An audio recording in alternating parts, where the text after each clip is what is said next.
It means that after the disturbances come through, that forest is able to come back in some fashion that still looks like a forest. So when we talk about this program, and I'll mention this hopefully several times throughout this presentation today, I'll say things like we need to have the case proven for us why a practice enhances resilience. And that's the definition that we're coming back to. Help us understand why what you're proposing, the ideas you're talking about with your forester are going to enhance the resilience of your forest land. So who's eligible to participate in this program and what are some more details on the practices that we're going to be covering? So this is one of the only times, maybe the only time in this presentation that I'm going to talk about those two funding sources again. And it's because it has a little bit to do with who gets funded through the program. So I'll start first with the money that comes from that climate resilience grant. And these definitions come to us from the US Forest Service. So one of the key pieces of the climate resilience funding was that the money go to non-industrial landowners. Again, that's a requirement from the US Forest Service for receiving this grant. Other folks and entities that are eligible to receive funding through this wing of the program include local and tribal government. And then for us at the Maine Forest Service, we put this constraint around what really is considered a non-industrial landowner based on acreage. So for this program, we can work with folks that have 10 to 1,000 acres. If you have upwards of 1,000 acres, even all the way up to potentially 5,000 acres, that doesn't mean that you're not eligible for the program. It just means you'll need some prior approval in advance. So just reach out to me, reach out to your district forester, give a heads up that you may be on that upper end of the climate resilience acreage, and we'll see what we can do to work with you. We want as many folks as we can have in this program. That second pool of money, the carbon stewardship, from the US Forest Service, we got guidance that these funds are intended to go to private ownerships. We're still sorting out the details of how big those private ownerships can be, but we may move into including some larger landowners with this second pool of funding. Um, if we decide to do that, there'll be special applications for those folks. What is important to note is this arm of the program, this funding source hasn't opened up yet. So the program is live. If you're interested in WoodsWISE Resilience, you can go ahead and apply today. But with this carbon stewardship, that money is going to come online a little later this summer. So stay tuned if you're someone who might fit into an eligible candidate within that funding source. So you don't have to keep looking at that. Another piece of information that's important for this program, when the Forest Service put this grant proposal out, one of the things they said they wanted to achieve through it was to work with more what are considered underserved landowners. So if you're someone who has worked with NRCS in the past, this language may already be familiar to you. These definitions come right from the U.S. Department of Agriculture. So the U.S. Department of Agriculture has identified a few categories of folks that are considered underserved. Those categories include beginning farmers and forest landowners, so folks that have owned their land for less than 10 years. There's also what's called limited resource producers. There's a calculator right on the USDA website if you're trying to figure out if you are one of the people that's a limited resource producer. Veterans are considered underserved landowners. There are categories of socially disadvantaged landowners, and then there's also this bucket called geographically underserved. That is something that we at the Maine Forest Service can help you determine right away. So what you're looking at here is a map of the state of Maine. Everywhere that's in green is what's considered a geographically underserved community. So how does a community come to be geographically underserved? It's really a composite of data that's available to us from the US government. It includes things like household income levels, access to education, access to transportation. There were a variety of data sources that the US Forest Service approved for us to use to basically combine and then create our own map, which is what you're looking at here, of communities that are considered geographically underserved. So, for example, if you're a landowner who lives or has property in the greater Topsfield, Maine area, you see that star there on the map, right in the heart of the green. So that means that you are in a geographically underserved community. And that's important because when we talk about the reimbursement rates for this program, they are higher for landowners that are considered underserved. So I'll come back to this term a few times, but again, if you have questions about what it means to be underserved or if this is something you might qualify for, we're happy to talk with you about that too. Okay, so let's talk about what's eligible in terms of the specific practices. So we acknowledge right up front that there are a variety of different practices available to you through this program, and it is possible to have one, two, three practices, multiple practices help you achieve your goals. So it's not always going to be clear cut. This practice is the only one that's right, and we designed the program intentionally to have some of that flexibility. So figuring out what practices make the most sense for you in terms of what you're trying to achieve on your forest is a conversation that's best had with your district forester, and I'll talk about where they're going to come into this, and what we're calling our resilience foresters. So these are the foresters that have been trained to go through this program with you. Basically, it's a consultant that has an additional Maine Forest Service training. So again, it's possible that you could have multiple practices that are a good fit for you and what you're trying to achieve. The practices that are included in this program were selected because of scientific merit. So we're fortunate, right, to have a lot of good information coming to us from the U.S. Forest Service, from other research institutes, from universities that talk to us about different silvicultural practices, forest stewardship practices that can help us enhance the resilience of our forest. So we looked to the science. We also took feedback from folks like yourselves. We heard from landowners things like, I would really love to be able to do pre-commercial thinning, but gosh almighty, it is simply too cost prohibitive for me. And we talked to foresters. So foresters were saying things to us like, my clients really need help with invasive plant control. So we had a lot of input in terms of how we developed these practices, continued to link them back to good science, and then remember, a key of this is really focusing on those practices we know are important across Maine's forests, but are often financially difficult to implement. So that's how we came up with what we came up with. Any questions from anyone so far? Okay.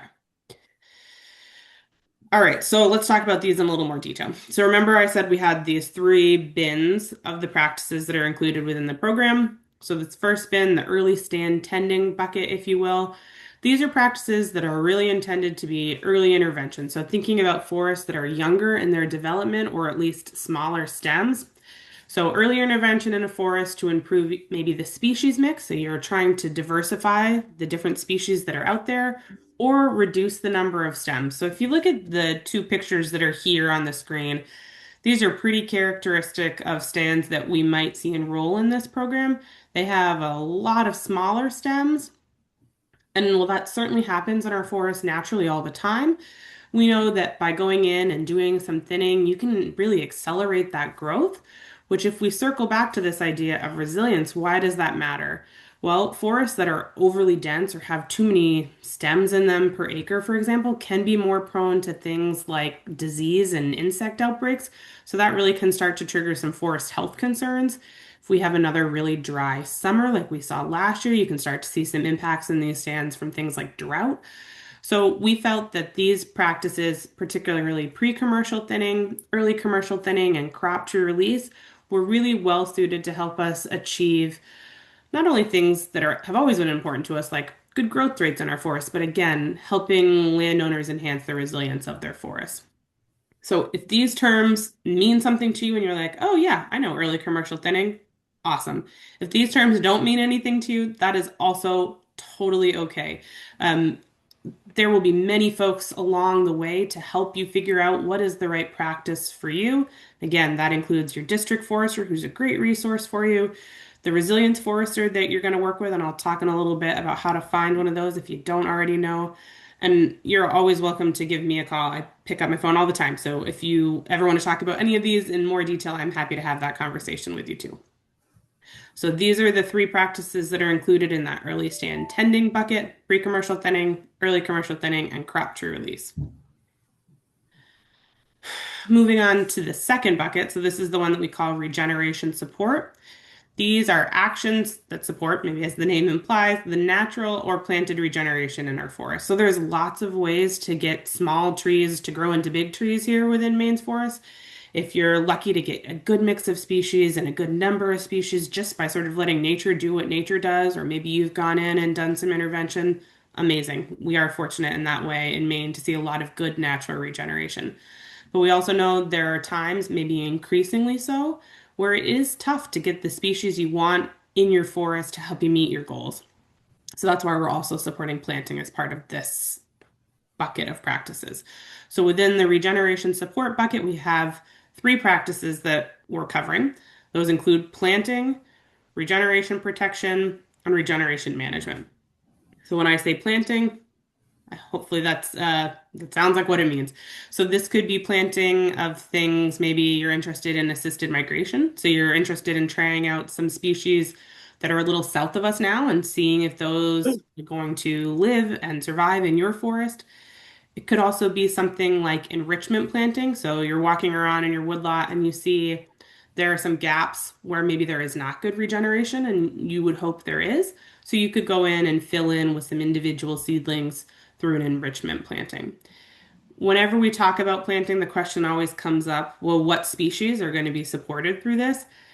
The short answer is most of them. So if you said to me, I really want to plant eucalyptus in a Maine forest, I'd probably say, that one doesn't fit. But as long as it's within reason and you and your forester can make a case for why the species you're trying to plant are going to enhance the resilience of your forest and fit within the forest we already see here in Maine, we're pretty open.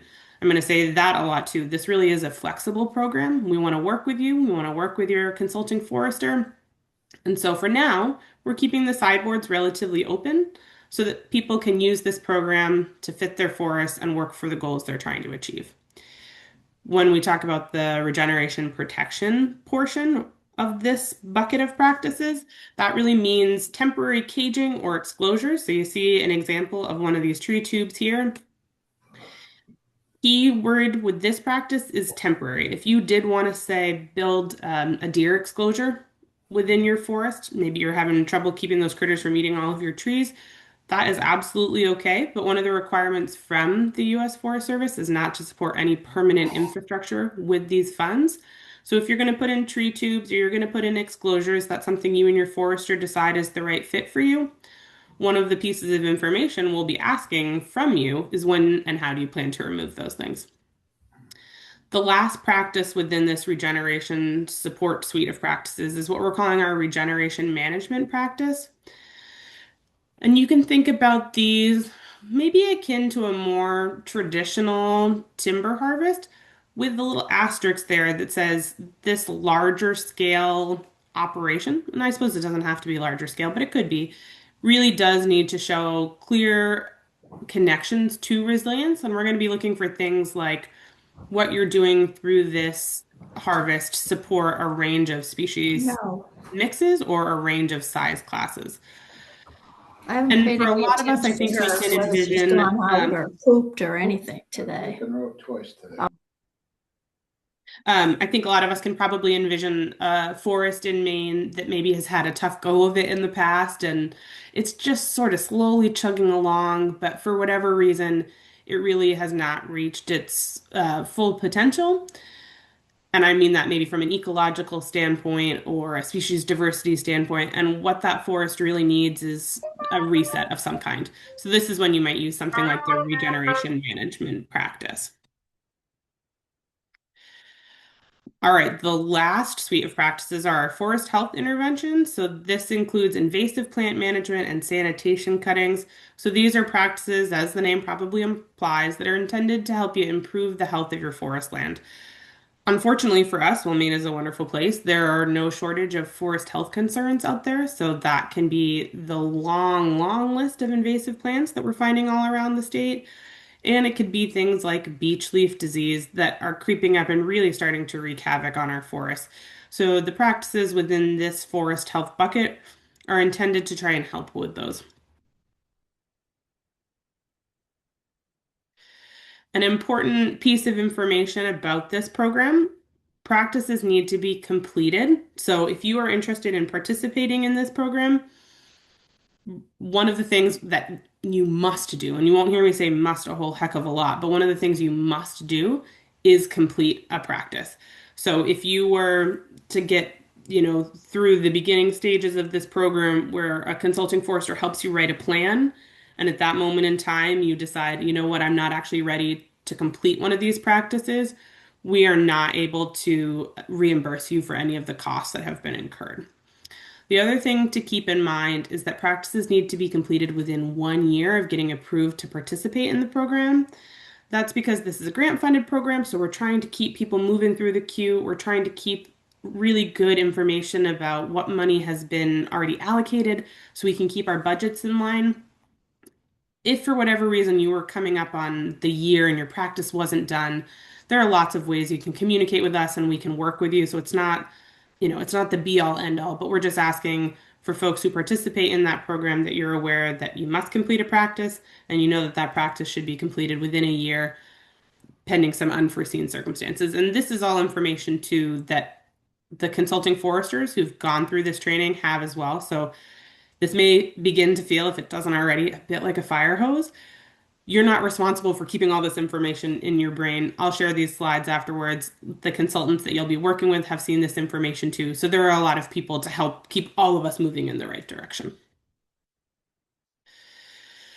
But let's jump into the next round of information, and that's the application process and who's expected to do what throughout of this. So there are a fair amount of moving parts here, but we have hopefully identified clearly for you all who does what and what your specific role is going to be in this.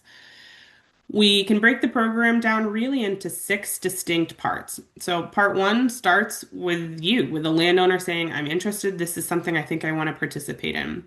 The second part is the site assessment. So, this is where you go out with your district forester and really spend some time in your forest talking about the program and what you might want to do. The third part is the program application. So, this is some of the, just the logistical paperwork of getting it enrolled in the program. Part four, and this is the fun one, it's where the work actually gets done. Part five, once the work is complete, there's a closeout visit. And then part six, this is where you get paid. So maybe that's the other fun piece of this all. And I'm going to talk about each one of these pieces in a little more detail too, just again, so you know who does what and who's responsible for all of these different parts. But before I do that, I have said a few times that a consulting forester is going to be a really important relationship for you in this process. The consultants who are eligible to work with you through this program, we're calling them resilience foresters. You may already have a forester in mind that you've worked with in the past, or maybe you've even heard about this program from a forester that you're already working with. But if the term resilience forester is new to you and you just have no idea who that person is or how you find them, don't worry, we can tell you. So again, Resilience Foresters is just our name for consultants who have gone through a Maine Forest Service training. If you have written a Woodland Resource Action Plan with us before, the folks who write those are what are called stewardship foresters. There are some people who have done both the stewardship forester training and the resilience forester training, so you will see some familiar names. But it's important to note for you and for your consultant that just because someone is a stewardship forester does not necessarily mean they're a resilience forester unless they have gone through one of our trainings.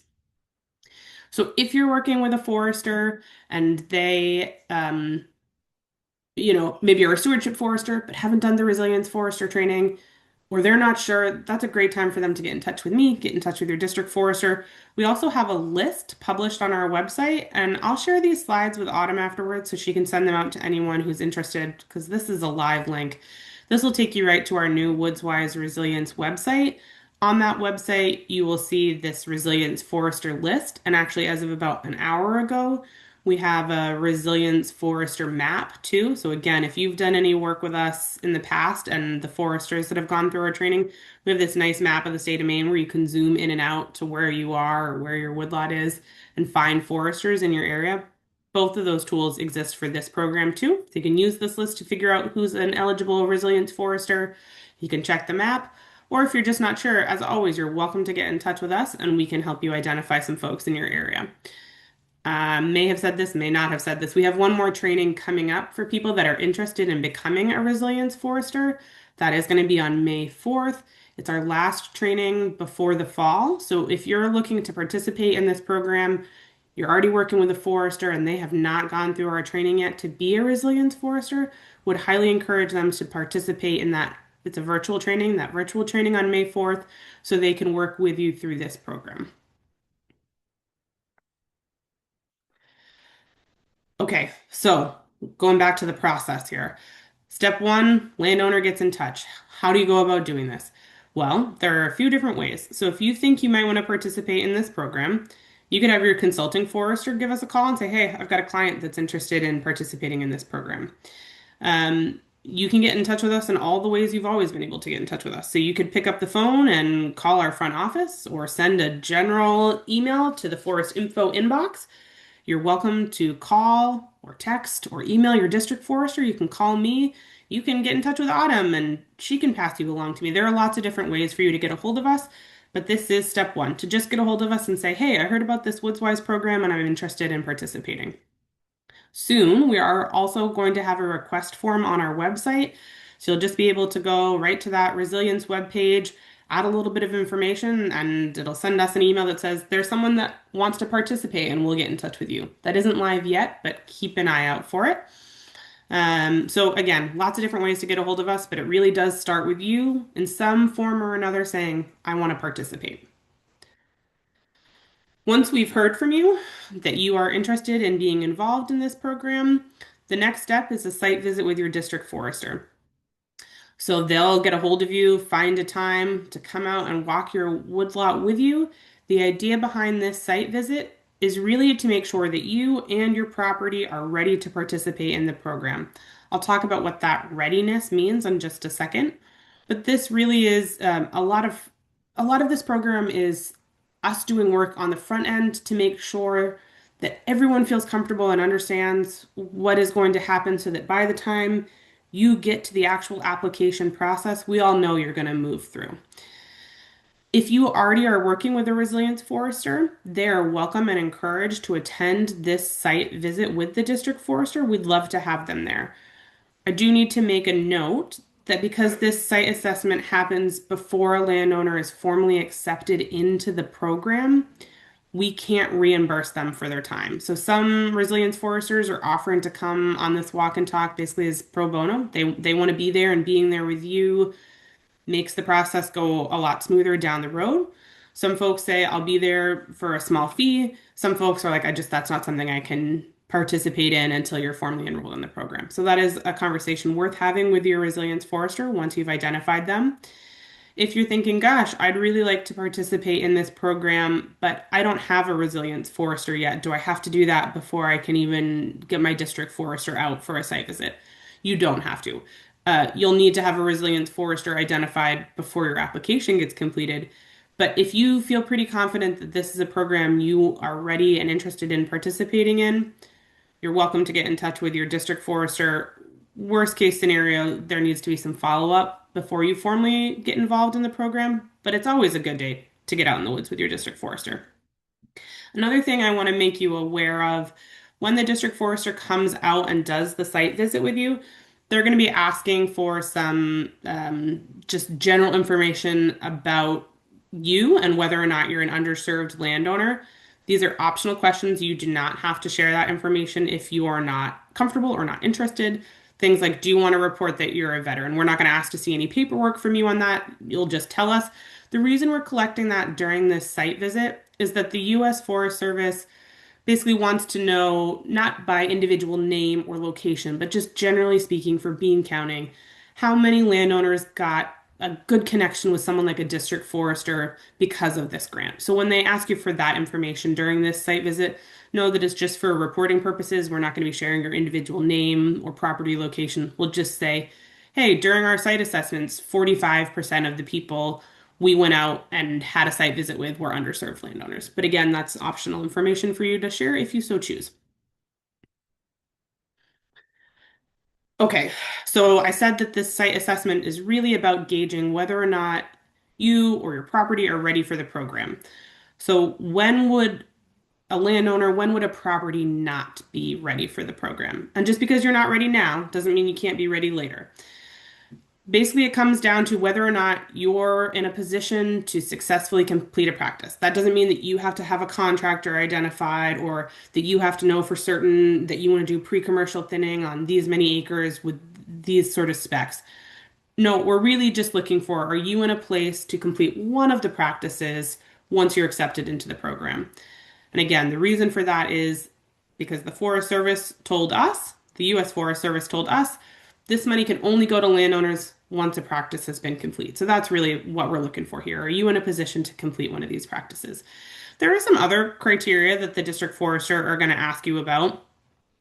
And if you don't know the answer to their questions, honesty is the best policy, right? It does not mean you can't participate in the program. Really, all we're trying to do is gather information from you to make sure that if you're accepted into the program, you're going to be able to do it successfully and get the outcome you're looking for. So if you go out and you do a walk and talk with your district forester and you don't have clear goals or objectives, that's okay. They are a great resource to help you think about those things. If you don't have a resilience forester yet, that's okay, but you will need one before you can formally get involved in the program. If things like your boundary lines aren't marked, or you're not even really sure what treatment you might want to do or where maybe your treatment area could be, again, that is also okay. If you've never had a management plan, still okay. But if you're going through this conversation with your district forester and you're saying, you know what, I don't really know what my goals are. And gosh, no, I don't have a forester identified. And I'm not even really sure where I'd want to do anything. And I haven't sat down and had a management plan written before. What we might say is, you know what? It sounds like you're really in the planning phase. Let's talk about some of our other Forest Service programs to get you up to speed. And then once you are, we'd love to have you come back in and participate in this program. So you don't have to be fully 100% ready to go during that site visit with your district forester. But if it feels like you need a little more time just to get your ducks in a row, that's okay. And we'd welcome you to participate in the program at a later date. And as a reminder, if you're out there having this conversation with your district forester and ultimately, the decision is that you're not ready for this program yet, that's a Maine Forest Service decision. That isn't just your one district forester sitting there saying yes or no. That really is a collective decision between us at Maine Forest Service as a team, and it all comes back to making sure that you as the landowner are able to participate and really maximize the program once you're involved. All right, any questions about any of this so far? Okay. So let's say you've done your site visit with your district forester, things look good, you're moving forward. The next step, and this really is the bulk of the paperwork that we're going to ask from you as the landowner, um, is to get together some information for us that helps us create a state of Maine vendor code for you. So we need that because it's basically how we get you paid. You become a quote unquote vendor with us in the state of Maine. And we're going to ask you to submit some of that paperwork to us in advance. If you have ever participated in any of our programming in the past, this is paperwork we've asked for later down the road, but we're just finding it stalls things out a little bit. So what we're going to do before you actually see the formal application for the program is ask for some of this information from you, including a W-9, a signed statement of interest. So this basically says, I'm the landowner, and yes, I am telling you I want to participate. This is the moment where you're also going to tell us who the resilience forester is you'll be working with. And if you're choosing to self-identify as underserved, we have a document we're going to ask you to sign it and return to us as well. If you're a landowner whose property is in one of those geographically underserved communities, so all those green areas on the map, you don't need to self-identify as underserved. But if your property is in an area that is not green on the map, but you are underserved based on one of those other USDA designations, we'll ask you to sign a document for us that just says, I am. We're not going to ask for paperwork. We're not going to ask to see tax returns. We're taking you at your word. We just need you to tell us which underserved category is you and to sign that. And that basically just protects us in the event the Forest Service ever asked, well, are you really sure that a landowner is underserved? Another thing that's really important during this initial paperwork phase, if you can use the same name and details, so what's your address? What's the property address? Those pieces of information that you'll see on the W-9 and on your interest form, if you can keep that consistent from the beginning of the program until the end, I can't tell you how much that's going to help us out. What we see happen often with our programming is, a married couple, for example, owns the property together. The paperwork comes in the first time and it's the wife's name and the wife's social. Well, by the time we get to the end and it's time to issue checks for payment, the husband's name and the husband's social are on the paperwork. That causes just an unbelievable headache in our service center. So we're going to ask that you be good record keepers, we'll be good record keepers, and whatever name and identifying information you use on the first documents are the ones you use throughout the program. Also, you're going to get some documents from us that are fillable PDFs. If you are able to type those, even if you've got to print it off and sign it and mail it back in, again, huge, huge help for us. We spend a fair amount of time trying to decipher handwriting. And because this program is getting so big, when that happens, we're just going to have to start sending paperwork back to folks if we can't read it. So if you can type or write really, really neatly, I can't tell you how much of a favor you would be doing me. Okay, how do you know what paperwork you need to do? No problem. Once you've done your site visit with your district forester, you're going to get an automated email from me that tells you exactly what you need to fill out and exactly where you can find it and where you can send the paperwork when you're done. We're trying to keep things as smooth as possible for folks, but as always, if you have questions about something or it doesn't make sense, just give us a call. We're happy to talk. So that's it for you in terms of paperwork and things you must do as the landowner. The bulk of the remaining pieces of this process are going to be covered by your resilience forester. So they are going to be the person who formally submits an application on your behalf. They're going to write a practice plan for you. They're going to generate spatial data for you so we know where this work is happening. It's always good to communicate with your resilience forester. Remember that your underserved status is the key to whether you get a higher or a lower reimbursement rate. So it doesn't hurt to say, hey, remember, I'm in a geographically underserved community. It doesn't hurt to remind them, hey, I used this name and this address on the paperwork. Just keeps us all in line. So I said the word practice plan. One of the pieces that's important within this program, we have a practice plan, which is different than a stewardship plan if you've participated with us in our WoodsWISE previous program, which is still ongoing. Practice plan is shorter. This is a document that's really focused on where the work is going to happen. It tells us what, where, when, and how. It's like a really condensed version of a forest management plan, except it's focused on the practice area relative to our stewardship plan, which is property wide. This is also a fillable PDF. This will be taken care of by your resilience forester. Here's just a snapshot of what the first page of that practice plan is going to look like. Once your forester has created this for you, or while they're creating it for you, this is a great time to talk with them about what's in the plan and all those details so that, again, you're both on the same page about what's going to happen. This is also the document that we at the Forest Service are going to be using to say, this is what they're proposing. And when we get to the end, it's how we'll say, did they do what they told us they were going to do? And if they didn't, why?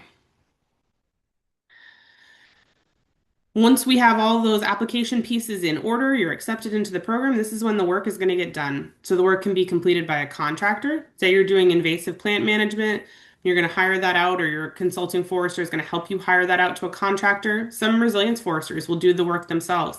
There is also space in this program for you as the landowner to do work yourself.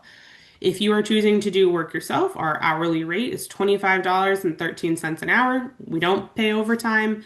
And you'll need to have an estimate of how many hours you expect to be working as part of this program in your practice plan.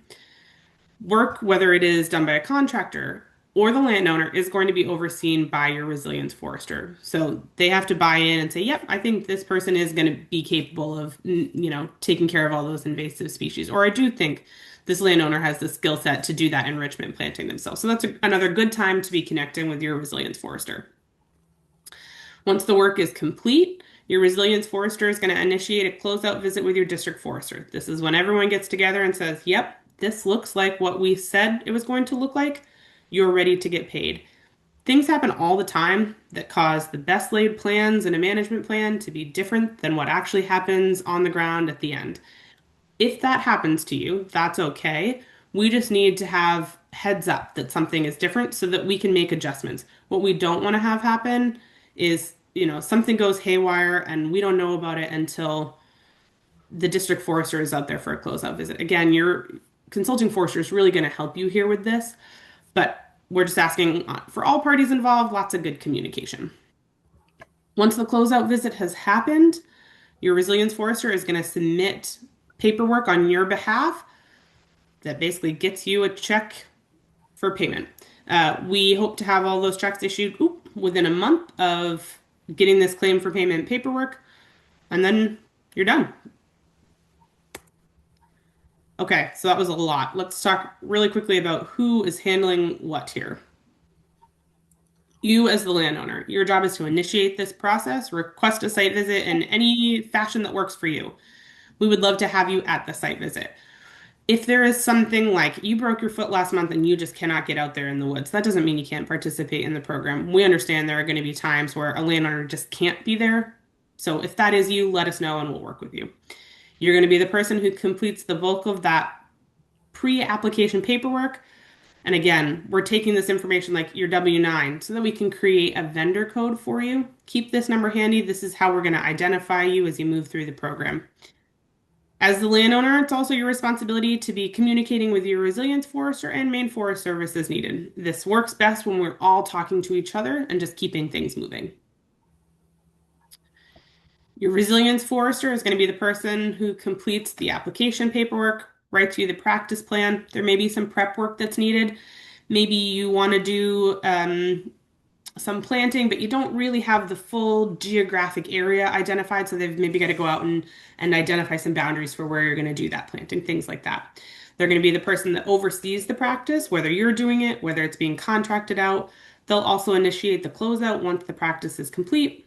They'll submit the claim for payment paperwork on your behalf. Just like you, they'll be communicating with Maine Forest Service as needed. Oh, let's see if I can open this chat without totally throwing things off. What is the role played by NRCS? Great question. NRCS is not formally involved in this program, and I will talk about how landowners can participate if you are already working with NRCS. So I will get to that in just a second, but they are not formally involved in this program. This is separate from things like EQIP or their CSP program. District Forester. This is maybe, aside from you, one of the most important people within this program. So they're going to be the person that comes out for the site visit with you. They're going to review the practice plan. They're going to be the person that closes it out and says, yep, this makes sense. If they need any support from the rest of us at Maine Forest Service, we are here and there will be Maine Forest Service decisions, but like they really are the person that will be your first point of contact as you're moving throughout this program. They'll review the final paperwork. They'll communicate with you. They'll communicate with your resilience forester and other Maine Forest Service staff as needed to make sure that everyone has what they need and that the program is successful.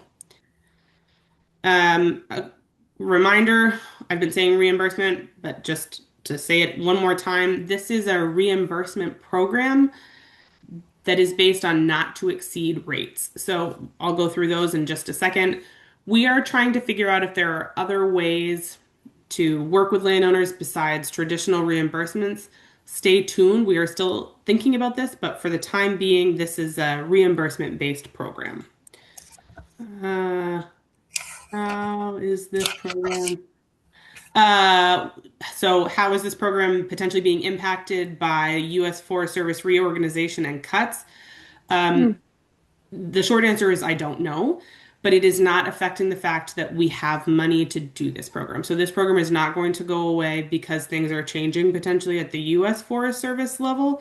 The number of staff who sit in Forest Service offices has gone down in the last year. And so what I can say is when I need clarification about something and I need to reach out to the Forest Service, it might take a little longer for them to get back to me because there aren't as many people sitting at those desks.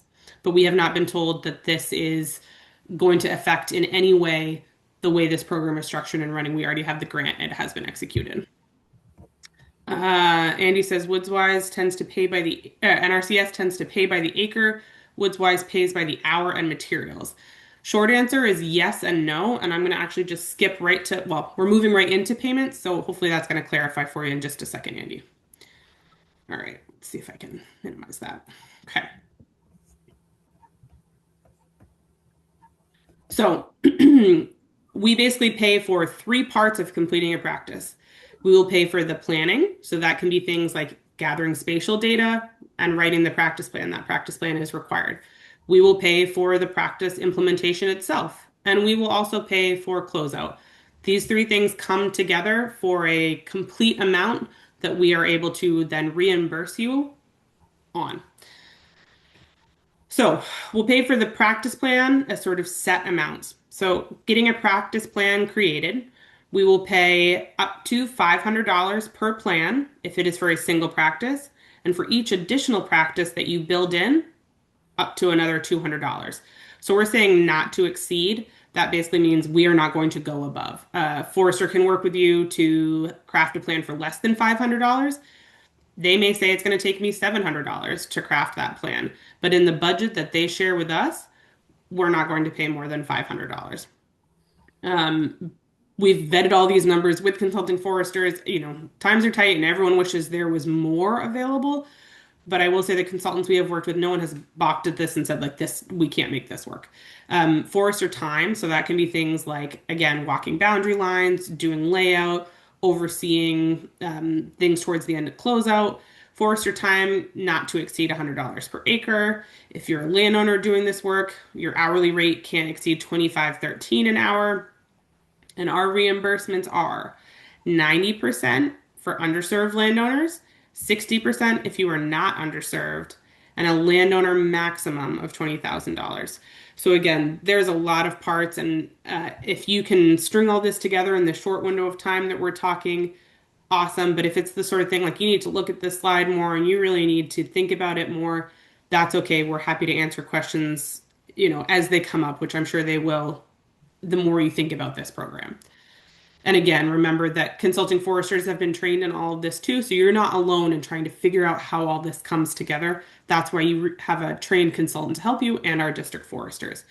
So, circling back to Andy's question, we pay for things like forester time and set rates for plans. We also have specific not to exceed rates for the individual practices that are either based on a per acre amount. So, for example, if you were going to do pre-commercial thinning, so PCT, that practice implementation is not to exceed $1,000 per acre. For things like planting, we know sometimes planting is a really intensive endeavor, and so it does make sense to try and pay out planting on a per acre unit. But say you're just trying to put a handful of trees into a gap that really has not regenerated on its own, we'll also pay for planting on a per tree level. Whether or not you're asking for a practice to be paid out by a per acre value or a per tree value where that applies, that's a conversation again to have with your consultant, and they will have a budget template to help them figure all of this out. Okay. Can a resilience forester also be the landowner? Yep, absolutely. Resilience foresters can be the landowner. They'll need to have gone through our training, just like any other resilience forester. And we do need to see, because this is a reimbursement program, we can't reimburse on $0. So you're going to have to kind of estimate what your time and energy is worth so that we can reimburse you on expenses, not on a $0 amount. Okay. When can you request reimbursement? We have a couple different times when you're able to request reimbursement. So you can request reimbursements after your practice plan has been complete. So any work that was required up to getting your practice plan written, you can request reimbursement at that time. You can request reimbursement after 50% of the work is complete. Caveat, this has to apply to practices that are 5 or more acres. If you're doing 1 acre of invasive plant control, we're not going to reimburse you at the 50% mark simply because a district forester has to come out and ensure the work has been completed, and we need to be careful of their time so no one gets overextended. You can also request reimbursement once all the work is complete. The payment process is initiated by your resilience forester, so check in with them about what payment timeline makes sense for you and put that into your planning process. For now, again, this is a reimbursement program and we're looking for proof of payment to be able to get you paid. So that can be things like a copy of a check or a signed invoice for services that are rendered and paid. You work with your forester to figure out the payment for those services. We are seeing if there are any options here, but for now, this is how the program is going to run. Landowners are encouraged to keep receipts and invoices for 10 years. That's not anything that we need from you, but if we ever came back to you and said, hey, we have a question about this, it's just good record keeping.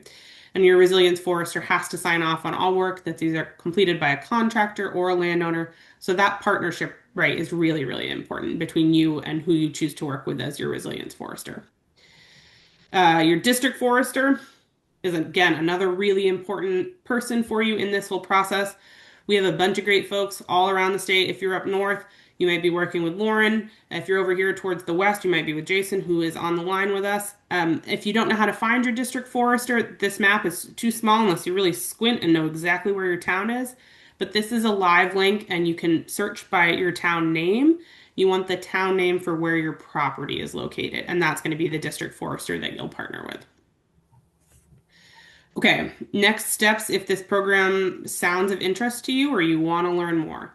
The program is open. We have landowners that are already going out and doing site visits with their district foresters. We have resilience foresters that are getting ready to do the first round of applications. Once this program gets fully up to speed, we intend it to be a rolling deadline. For the first couple of months, we are batching applications.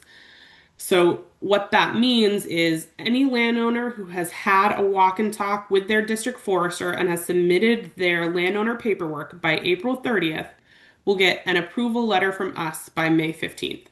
If you don't make that deadline, but you get all of your site visit and paperwork completed by May 30th, you'll get an approval letter by June 15th.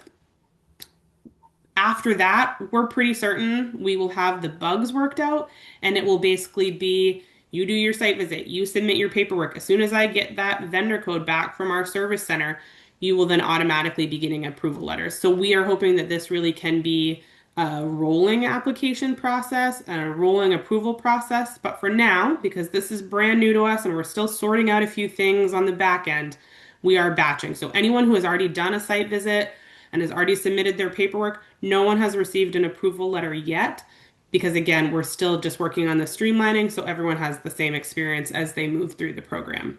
If this is something you think you want to participate in, you can certainly help us out and help yourself out by gathering some documents. So remember, you are not required to have things like a perfect shape file of your property or an immaculate forest management plan. But if you've got any of those things, if you've had a RAP plan written before or an NRCS plan written before, or you've got a map of your property floating around, gather all of that. That's going to be really helpful when you go out with your district forester. Same thing if you're trying to figure out like what your objectives might be. What are you trying to achieve through this program? Doesn't have to be set in stone, but if you have that information in advance, also going to be really helpful when you get out to have that conversation, not only with your district forester, but with your resilience forester. And then the next step is going to be getting in touch with your district forester and saying, hey, this is something I think I want to participate in. How does a landowner document hours? So the way that's going to work, when your consulting forester submits their draft budget, so this is going to be what they expect the practice to cost, and we know there may end up being a little bit of difference between what you expect and reality. They're going to say, we anticipate it's going to take Andy 15 hours to do this work. And then you'll just record keep so that your consulting forester says, yeah, it did take you 15 hours. Again, we are keeping this pretty simple and pretty open for now. If it gets to a place where we need to tighten up in terms of what we need to see for documentation, to be honest, because someone abuses the program, we will do that. But for now, we're keeping it pretty open. So as long as you are keeping records of how your time is being used and your consulting forester signs off and says that's appropriate for this project, that works for us. Okay. A few frequently asked questions and then we're done. So what if my consulting forester is not a resilience forester? You're already working with a forester, you think they're great, and you would like them to be your forester through this program? Get them to join our May 4th training. If they don't know how to do that, can't find that information, they can get in touch with me, get in touch with district forester, just call one of our general Forest Service lines and we can figure it out for you. Can I work with NRCS and Maine Forest Service? This came up a little while ago. The short answer is yes, but it could potentially be complicated. And what I mean by that is we need to ensure that you as the landowner aren't double dipping. So even though this is a program run through the Maine Forest Service and something like EQIP or CSP or even their new RPP program are run through NRCS, they're essentially funded with the big old same pots of money. Our program, NRCS, all come from federal funding. And what that means is the federal government does not want to pay you, understandably so, twice to do work on the same acres. So say you were doing crop tree release on 5 acres as part of an NRCS program. We cannot also pay you to do crop tree release on those same 5 acres. However, if you want to do crop tree release on a different 5 acres, we can pay for that. Um, so EQIP is pretty straightforward. Here's what you're doing and where you're doing it. Does that match up with what you're asking from us? If it matches up, no, we can't pay you to do it. If it's different, yes. With programs like CSP and RPP, where you're getting a set payment a year, we are still sorting that out. It is not exclusive that you cannot be in CSP and our program, but we're going to be asking a few follow-up questions to ensure that, again, you're essentially not double dipping. And that's a good conversation to have with your resilience forester to help you navigate that too.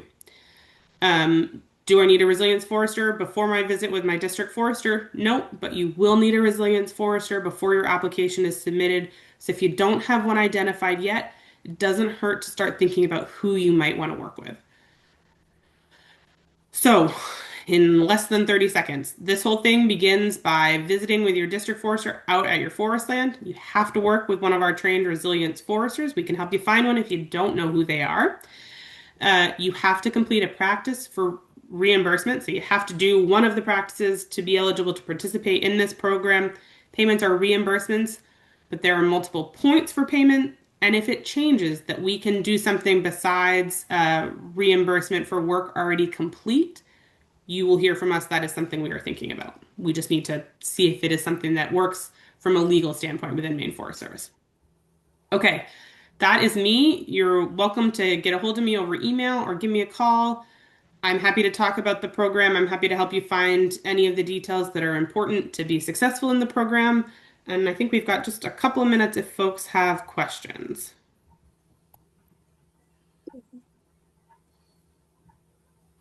Just asked a question about data. Oh. Can you give us a sense of useful data to submit with an application? Sure. Beth, do you mean useful data to submit when you're connecting with your district forester, or do you mean the data that's going to be on the actual application for the program? For the application. Okay, so for the application, it's pretty straightforward. We want to know who you are. We want to know where your property is located. We want to know your mailing address so that we can send you the check. One of the metrics we're keeping track of is if someone is new to working with the Maine Forest Service. So we're going to ask, have you ever worked with us before? It's just so that we can say to the federal government, hey, half of the people we worked with had never worked with us before. And again, if you are not in one of those geographically underserved communities and you want to self-identify as underserved, that's a metric too. But it's not anything all that different from our existing WoodsWISE application programs if you've ever looked at any of those forms. And if you have questions about it, I'm happy to share details of the application for folks to look at. Oh, metrics on the land itself. So metrics that we're gathering on the property, how many acres do you expect to put into a practice? That's so we can figure out how much we might need to set aside for you for our record keeping.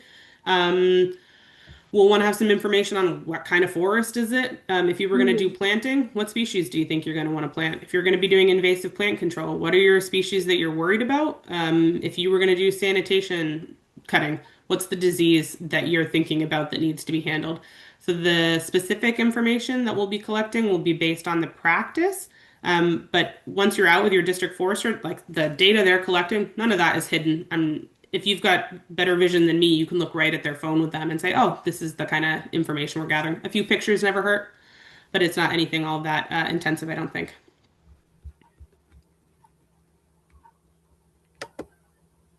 Well, I have a question. I guess I'll Yeah, ask now. sure. Can you apply to do a couple different practices at once, or is it limited to one practice per year?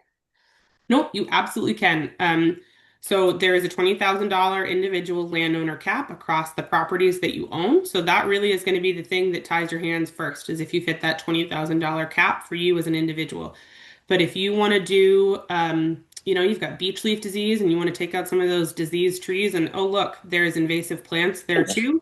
And you need to plant so that something else comes back. You can stack those three practices.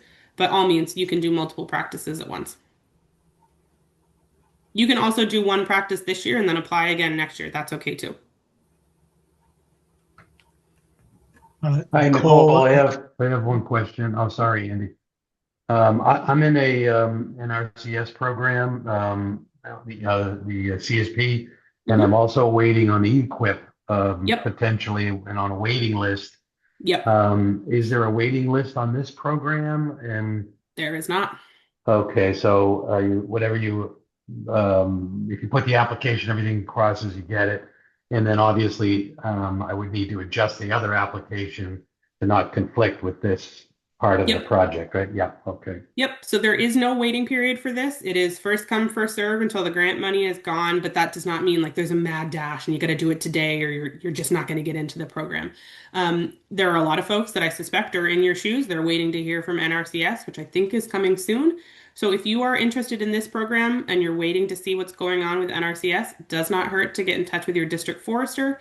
What I have been telling them for landowners in a similar situation is just to make a note of that so that we follow up with you and say, hey, what happened with your NRCS application? Do we need to adjust anything? And to make sure your resilience forester knows that you're waiting on both, although more likely than not, they're also probably helping you with that paperwork too. And if anyone has any questions to ensure you're not double dipping, just call us and we can talk through the specifics of what's going on with you and your property. Great. Thank you. Yeah. Andy, did you have a question? Randall got most of my question, but I did a management plan through the NRCS. Does that conflict with any of what you do? No, so we are asking everyone to complete a practice plan that follows the exact same template. That is so our district foresters know exactly what they're looking for from landowner to landowner. So hopefully what would happen in a case like an existing NRCS management plan is your forester will just copy and paste what they need out of that into our template and move it along. If you already have an existing management plan with NRCS, that is not considered double dipping. It's only when the practices overlap. And I have applied for some of the things that I would like to get through your program, and it's a little weird with NRCS. I think I've been rejected on I hope they tell you. on what we applied for. So Yeah. as long as I don't get reimbursement from both, I'm okay. And even if you do get some funding from NRCS, we just need to make sure that it's not a one-to-one. The practices you're applying for NRCS are not happening on the exact same acres with the practices Right. you're Okay. asking for from us. Yep. Okay, thanks. Yep. Are there any data cruise requirements for a pre and post practice? There is no inventory required for practices that are funded through the climate funding.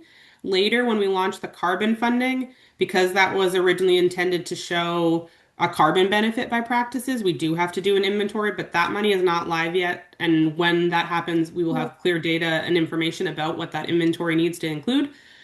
But the short answer is no, there's no inventory requirement as part of this program.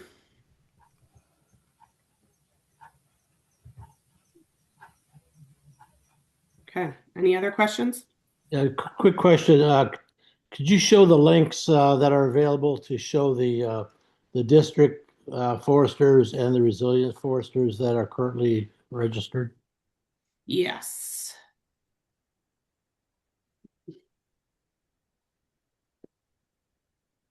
I'm going to put them in the chat. Probably the same people. And I will share out slides with Autumn afterwards, and any link that was want in the to make sure. presentation will be a live link. So that is the link to district foresters. And then this next link will be the link to our program website, which has a lot of the information I shared today and includes a map to where to find resilience foresters. I will make a small caveat. When we started this program, we were only offering up to an 80% reimbursement for underserved landowners. We have changed that to 90%. I have caught that change in most places, but if you see that language hanging around, we're going to be fixing it soon. Thank you. Yep. Nicole, I had one more question, if you don't mind. Yeah, go ahead. Any infrastructure related work to be able to go in and then do the resilient work, can that be included, or that's on my nickel, if you will? The short answer is it depends. Like, we can't pay for you to put in a road, for example. That the Forest Service was really clear. No permanent infrastructure is funded as part of this program. However, if you needed to put in a temporary crossing or do a little bit of temporary infrastructure work to be able to access the place that you're going to do the practice. Yeah. You can talk to your consultant about that and build that into the budget. Just know your cap is still $20,000 and that needs to cover the practice. So if it's going to take you, $19,000 and 99 cents or whatever to get into the back of the block to actually do the job, then it's probably not going to happen. But there is some flexibility to actually get to the place where the practice is going to happen. Yeah. Okay, great. Thank you. Yeah.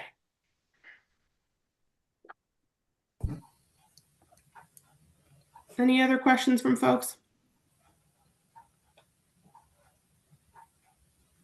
I don't see any other questions. Cool. Well, if you have them, please feel free to reach out to me, reach out to your district foresters. Thank you for hanging tight with us until after 5 o'clock. I really appreciate it. And we're just happy to talk about the program and hope some of you get involved. Yeah, thank you. Thank We will you. be posting this on our YouTube page as well. But if you do want any of the links, feel free to message me and I will get you in touch or send them myself.